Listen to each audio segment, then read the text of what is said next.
তুমি মাটির আদমকে প্রথম সৃষ্টি করিয়া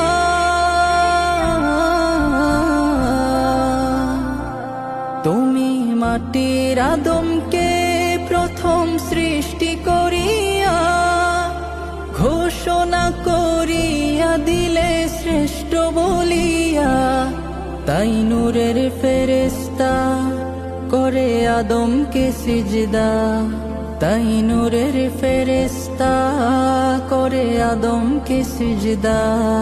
তুমি সবার চেয়ে দিলে মাটির মানুষকে সম্মান। আল্লাহু আল্লাহু তুমি জাল্লে জালালু, শেষ করা তো যায় না গে তোমার গুণগান। আল্লাহু আল্লাহু